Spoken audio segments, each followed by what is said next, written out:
할렐루야, 사랑하는 형제들 예수 이름으로 축복합니다. 오늘의 말씀은 데살로니가전서 2장 14절로 15절입니다. 16절까지. 형제들아, 너희가 그리스도 예수 안에서 유대에 있는 하나님의 교회들을 본받은 자 되었으니 그들이 유대인들에게 고난을 받음과 같이 너희도 너희 동족에게서 동일한 고난을 받았느니라. 유대인은 주 예수와 선지자들을 죽이고 우리를 쫓아내고 하나님을 기쁘시게 하지 아니하고 모든 사람에게 대적이 되어 우리가 이방인에게 말하여 구원받게 함을 그들이 금하여 자기 죄를 항상 채우매 노하심이 끝까지 그들에게 임하였느니라. 참 유대인은 비극적인 이렇게 민족으로 생각이 되어집니다. 원래 하나님으로부터 율법을 받았고 또 다윗 언약에 의하면 영원히 그런 다윗의 뒤를 이어서 이스라엘이 다스릴 자가 나오리라 이렇게 하나님께서 언약하셨고 어, 하나님께서 그렇게 큰 기적과 이적을 베풀어서 애굽에서 구원해 내시고 수많은 선지자들을 보내서 공고하시고 또 기적을 베풀어서 구원하시고 그러한 민족이었음에도 불구하고 마지막 때에 예수 그리스도를 십자가에 못 박아 죽이는데 앞장서고맙니다. 물론 유대인 중에서 12사도와 또 여러 형제들이 예수를 믿었지만은 오늘의 이 말씀과 같이 사도 바울을 죽이려 하고 왜요? 율법에 대한 죽음을 말하니까요. 그러니까 복음은 유대의 율법과 정면으로 충돌하는 것입니다. 율법은 신령하고 이렇게 의로운 법이지만은 내가 그 율법에 대해서 죽지 않은 자는 예수 그리스도를 믿을 수 없기 때문입니다. 왜 우리가 율법에 대해서 죽어야 합니까?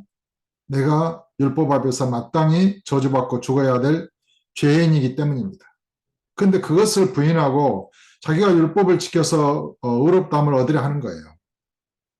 그러니 그리스도 예수의 십자가의 복음과 정면으로 충돌하는 것입니다. 이것이 자기의 의와 하나님의 의의 충돌입니다. 그러니까 이 비밀을 모르고 오늘날도 한국에서 또 여러 세계에서 복음의 십계명을 지키는 율법의 행위를 첨가시켰단 말이에요. 그러면 그것은 변질된 복음이 되고 저주를 받게 됩니다. 사람을 절대로 새롭게 하지 못해요. 유대인은 그렇게 하나님으로부터 율법을 받고 또 인도를 받은 민족이었음에도 불구하고 사도 바울 일행이 복음을 이방인에게 전하는 것을 금하고 마침내 이 노하심이 끝까지 이르렀다는 거예요. 주께서도 예루살렘아 예루살렘아 암탉이 자기 병아리들을 이렇게 품으려 한 같이 내가 너희들을 품으려 한 것이 몇 번이냐. 그러나 너희들이 원치 않냐 했거든. 그러면서 주님께서 눈물을 흘리시거든요. 역사적으로 유대인처럼 전 세계에서 고난을 당하고 학살을 당한 민족이 아마 거의 없을 것입니다. 비참한 민족이 되어버린 거예요. 주의 이름으로 오시는 이여 찬송하려고 할 때까지는 너희가 내 얼굴을 보지 못하리라. 지금도 그들은 메시아, 그리스도를 기다리고 있는지도 모르죠. 기다리고 있다고 그래요. 이미 이 땅에 오셔서 그리스도께서 오셔서 십자가를 이렇게 지시고 여호와의 고난의 종으로 고난을 당하시고 부활 승천하셔서 이제는 구름 타고 오시는데 그 구름 타고 다시 오실 예수님을 보기 전에는 예수님을 인정하기 전에는 그들은 예수님을 보지 못할 것입니다. 그때까지는 정말 그 하나님의 진노하심에 있단 말이죠. 오늘날 이렇게 세월이 흘러서 2000년 동안 떠돌았던 그 민족이 팔레스타인의 이스라엘 땅에 국가를 다시 세우고 이 마지막 때가 가까운 줄로 믿습니다. 그것은 유대인들이 그리스도께로 돌아오고 있는 때입니다. 사도 바울도 로마서나 이 데살로니가서는 초기의 서신이잖아요. 나중에 좀 시간이 흘러서 로마서 이런 데서는 이스라엘이 돌아올 것을 예언하고 있습니다. 주님께서도 무화과 나무 가지가 연하여지면 여름이 가까운 줄 알라. 이렇게 말씀하셨습니다. 그 무화과 나무는 이스라엘을 상징한다고 보는 것이죠. 그래서 이스라엘의 민족을 이루고 국가를 세우고 그리스도께로 지금 돌아오고 있는 이 시점에 우리는 주께서 구름 타고 다시 오시는 그 시간이 가까이 다가왔음을 깨달아야 하는 것입니다. 어느 날도 이렇게 한국의 지도자들, 뭐 안수 집사, 장로, 목사, 뭐 교단의 그런 사람들이 오히려 이 유대인들처럼 율법을 받은 이 유대인들처럼 복음을 회방하고 십자가의 원수로 행하고 있을 가능성이 높습니다. 교권과 또 탐욕과 자기의 야망과 그런 모든 것이 돈과 이런 명예와 그런 것이 결합이 돼가지고 순수한 복음을 잃어버릴 가능성이 높은 것입니다. 오히려 작은 교회가 행복한 것입니다.